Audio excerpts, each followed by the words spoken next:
The only way Harry booked a ticket with such a short notice was in first class. I had never been in such a modern-looking train, a far cry from the local in Boston. I ordered a London fog drink, which the train cafe worker, strangely an American, laughed at the familiarity of it, or maybe because of the weather. We had an odd little conversation about it just being called an Earl Grey latte here, and he asked me about where I was from, and I said Woonsocket, and he was familiar because he spent summers in East Greenwich, Rhode Island, and we were holding up the line. And it oddly felt like we were flirting a little, which he was, I think. I didn't mind, it felt like he was charging my battery or something.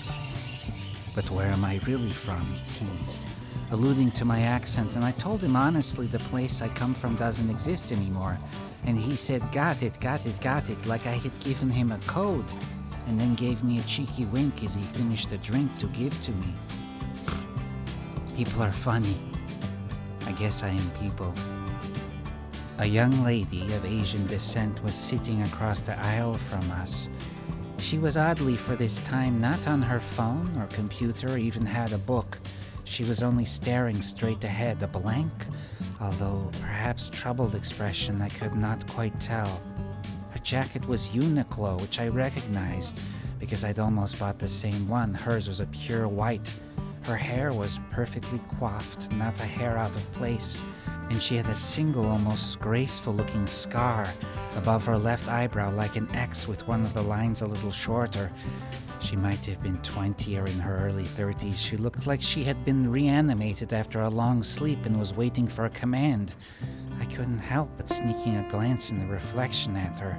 She had no bag in the overhead, though she could have put it in the baggage rack. Harry was sleeping or dozing with his chair reclined, and Bunny too in her carrier by the looks of it. The tea made me wake up quite a bit, and thoughts were rushing through my head.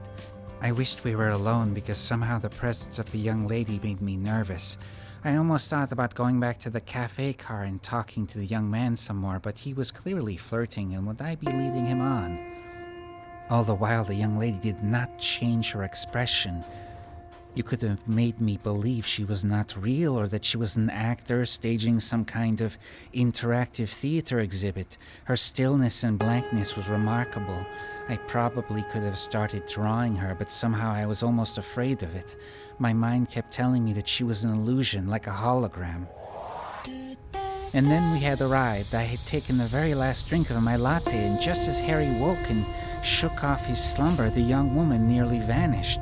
I must have seen her from the corner of my eye get up and depart, but I almost couldn't remember it. I leaned and tried to look down the cabin to see if she was there, taking her suitcase down, but I only saw the conductor arriving. He looked oddly like Gree, who I hadn't thought of in a long time.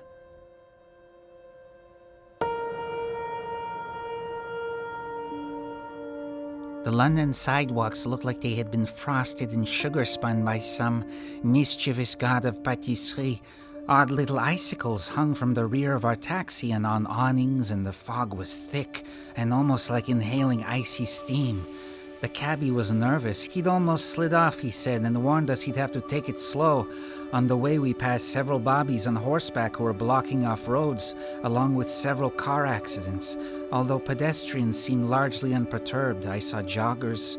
I saw muscled calves in miniskirts. Lucy's kiss came to my mind, as it had been doing once an hour at least.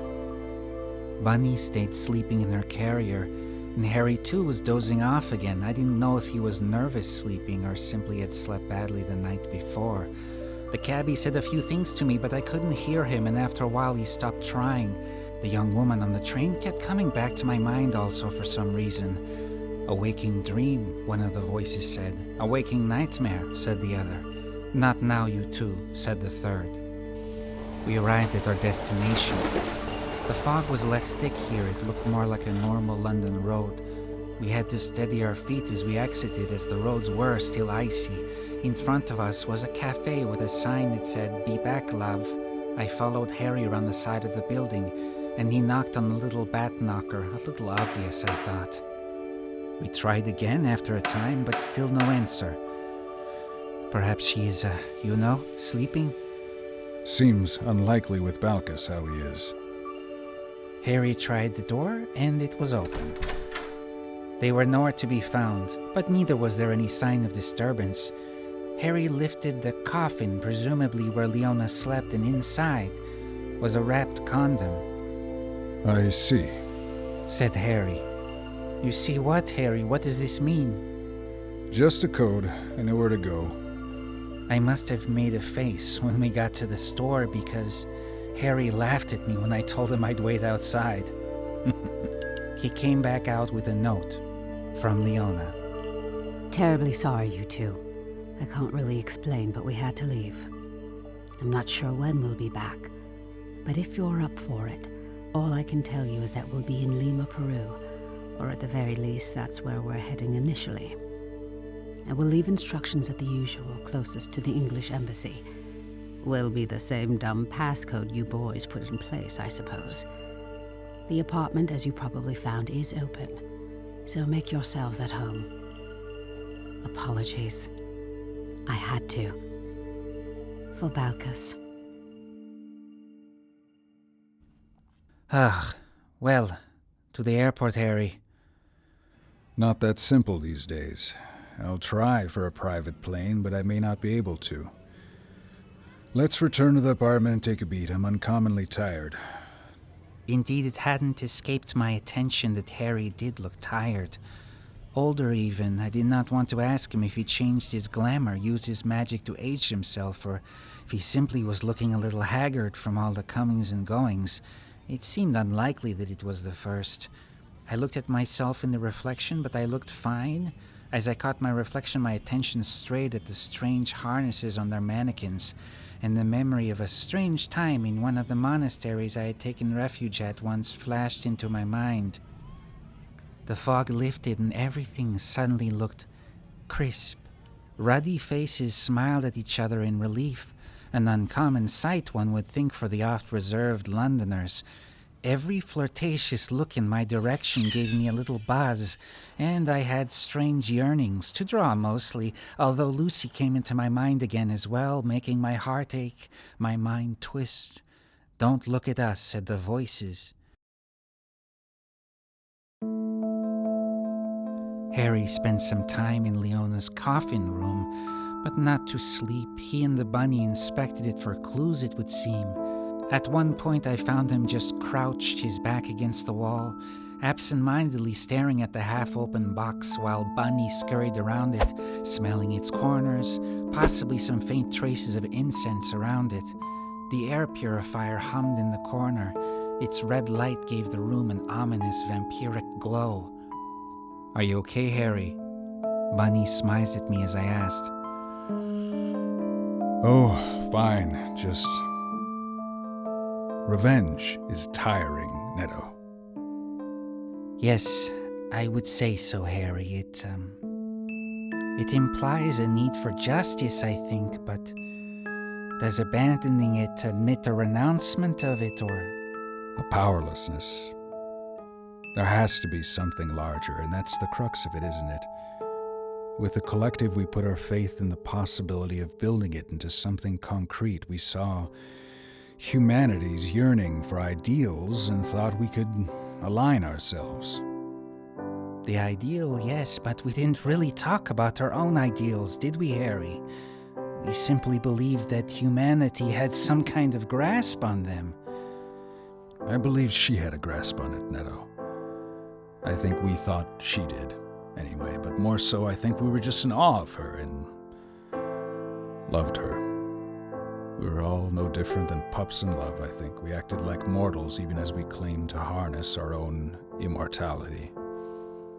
Yes, that is what I struggled with. To be honest, I've spent my whole life running away from what I thought it was to be a vampire, but really I was just running away from what others thought it was to be a vampire, which, when I should be accepting my own path. Art? Or creation? Yes, I think so, Harry. That is the ideal, whatever that means to us all. Not a civilization, but something larger, something more personal, whatever makes the urge quiet, whatever speaks to that part of us before we were bitten. Not to be corny, but I think I think it is simply loving your own self, Harry. It is simple, but it is impossibly complex. I felt the urge, so to speak, then to go into Leona's coffin and absorb her dreams, but also I was afraid. Harry got up suddenly and went into the adjoining bedroom. Ah, that's it! Her journals. Balkus spoke of them. He came back brandishing a thick leather journal and began to open it in the hallway. Yes, but Harry... No. Harry closed the journal back up. You're right. Leona would be furious with me, just as she's seeming to forgive me, although you could. I do not think so, Harry. I felt reassured as Harry suddenly looked refreshed. The color had returned to his cheeks. Let us try not to worry. If they left, they had a good reason, and perhaps they will not go far. I'm getting used to traveling so much anyway. I'm even not opposed to going to some warmer weather. Yes, I'm sorry, I haven't been sleeping well. Not that it ever was an issue for me, but I suppose we've had a lot of ups and downs lately. Perhaps a little rest and I'll feel better. Harry collapsed in their sitting room on their settee, and I went to their main bedroom to take some time to myself. The wall of journals was indeed impressive. I was tempted to open one at random to transport myself into a moment in time, perhaps one where Agatha was still with us in human form, but something in my newfound dream powers made me hesitant to do so, not to mention the transgression of Leona's personal property. On the opposite wall, towering almost to the same height, was Balkus's record collection, most likely a small fortune's worth. I went and chose an old dusty record at random, without looking at what it was called, and laid it on the turntable by the window and put it on. And then I sat on the bed and listened to it, and found myself just staring out the window like the girl on the train, and realized that after all she was perfectly fine, better than fine actually. She was most likely just listening to herself very closely, as we all should be doing as much as we can. Outside the sun began to shine, and I wondered when it was last that I felt like this, a feeling not unlike falling in love.